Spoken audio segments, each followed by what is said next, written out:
बच्चों, कैसे हैं आप लोग। पिछले वीडियो में आपको मैंने साइन एक्स की प्रवृत्ति के बारे में बताया था। उसका क्षेत्रफल हमने ज्ञात किया था। अब एक महत्वपूर्ण सवाल लेते हैं।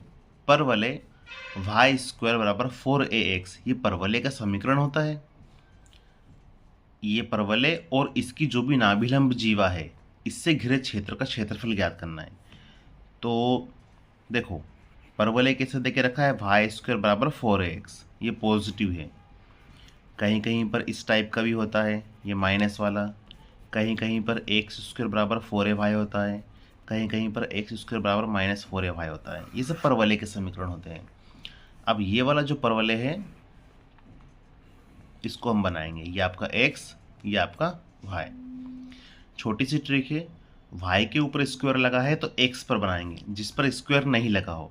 यहाँ पर x है, देखो ax है ना, तो ये परवलय इस टाइप से बनेगा। यहाँ पर अगर मैं इसी सवाल को ये वाला बोल दूं माइनस का, तो ये माइनस की दिशा में बन जाएगा। x की पावर 1 है तो x पर ही बनेगा, है ना। या y की घात सम है तो x की ओर झुक जाएगा। इसको कैसे भी याद रखिएगा। इसकी बात करें हम लोग, तो ये इस टाइप से बन जाएगा। यहाँ पर y अकेला है, y की पावर 1 है। अब ये नेगेटिव वाली बात करें तो ये नीचे आ जाएगा। तो ये परवलय के समीकरण होते हैं। हमें ये वाला टॉपिक दिया है तो हमने इसका चित्र बनाया, ठीक है। ये ए जो होता है, इसका फोकस बिंदु होता है, एक्स अक्ष पर रहेगा कहीं पर भी। ये जो बिंदु होता है a,0, ये x की वैल्यू और ये y की value. On the x axis equation of y is 0। x अक्ष पर y का मान 0 होता है, तो y बराबर 0 है, x की वैल्यू a है। ये मूल बिंदु होता है, इसके निर्देशांक 0 0 होते हैं। यहाँ से अगर टच कर रहा है ना मूल बिंदु से, ये 0 0, ये a0। प्रश्न में यही बोला है वाई स्क्वायर बराबर 4ax, ये पूरा हो गया। और नाभिलंब, नाभिलंब क्या होता है, जो इसकी नाभि से होकर जाता है। तो ये इसकी नाभिलंब हो गई PQ। PQ क्या हो गया, इसकी नाभिलंब हो गया, है ना। नाभिलंब का समीकरण ये हो गया, x बराबर a। हमें ये क्षेत्र ज्ञात करना है, हमें ये क्षेत्र ज्ञात करना है। सिंपल सा फॉर्मूला होता है क्षेत्रफल का, लिमिट a से b y dx, है ना। y की वैल्यू यहाँ से निकाल सकते हो इजीली आप। क्या लिखा है, वाई स्क्वायर बराबर 4ax, तो y बराबर रूट के अंदर चला जाएगा। अब 4 तो 2 बन के बाहर आ जाएगा। अंदर क्या बचेगा, रूट x। तो y की वैल्यू तो मैं लिख दूंगा 2√a रूट x dx। वैसे ही लिमिट रखना है a से b। समाकलन x के लिए कर रहे हो तो लिमिट x की देखेंगे, x की वैल्यू 0, x की वैल्यू a, 0 से a। हमने ये कुल मिला के 2 भाग है।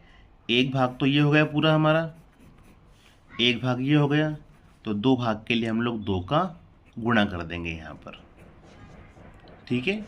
हम 0 से a जा रहे हैं, अभी 0 से कहाँ आए, a तक। वापस इसको डबल कर देंगे तो 2 का गुणा करना पड़ेगा, ठीक है। ये ध्यान रखना पड़ेगा। हल करते हैं, 2 दूनी 4, करनी a तो बाहर आ गया, अचर राशि है। 0 से a, x रूट मतलब पावर 1/2 dx। सिंपल सा समाकलन हो गया बच्चों। ये तो x की पावर 3/2 बटे में 3/2, a से 0। अगले स्टेप में 4 रूट है, वैसे ही x की जगह पर a रखना है हमको। देखो 3/2, तो ये 2/3 बन के आ जाएगा। x की जगह पर a रखो, a की पावर 3/2 और ये 0।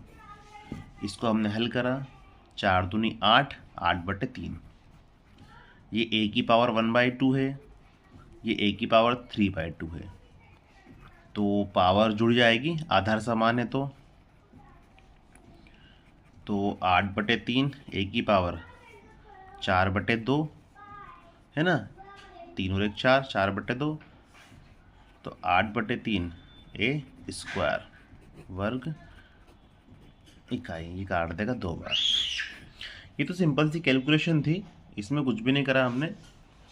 हमें परवल और उसकी जो लेटेस्ट रेक्टम है नाभिलम जीवा बोला है इन्होंने, नाभिलम जीवा से घिरे क्षेत्र का क्षेत्रफल ज्ञात करना है। तो हमने 0 से a तक सोल्व करा, डबल कर दिया, 2 भाग थे तो 2 का हमने गुणा करा क्षेत्रफल में। y की वैल्यू सवाल में दी है, लिमिट ले ली 0 से a तक जा रहे हैं हम लोग, हल करा, फिर ये आपकी सिंपल सी कैलकुलेशन हो गई। तो ये IMP क्वेश्चन था जो आपको मैंने बता दिया है ना। अब एक क्वेश्चन देता हूँ, आप जरा करके देखिएगा।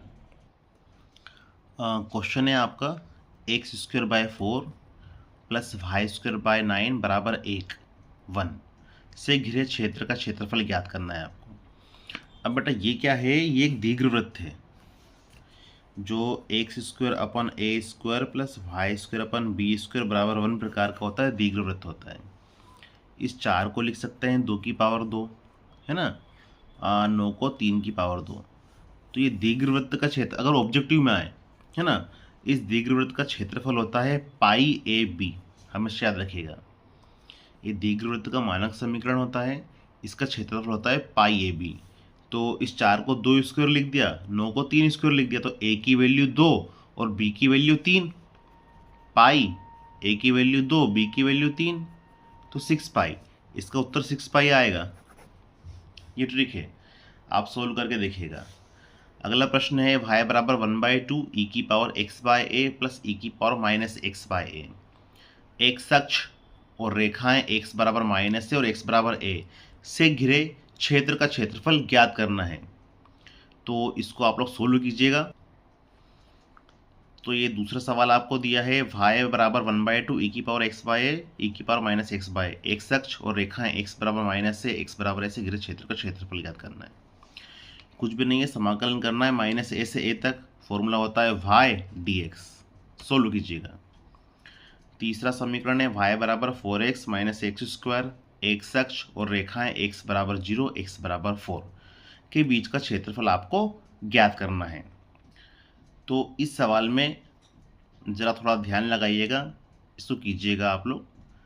उत्तर क्या आता है कमेंट बॉक्स में ज़रूर इसको बताइएगा। चौथा सवाल इजी है, y² = 16x दिया है, y² = 16x और x = 4 दिया है। तो ये भी परवलय का समीकरण है ना, और ये रेखा है।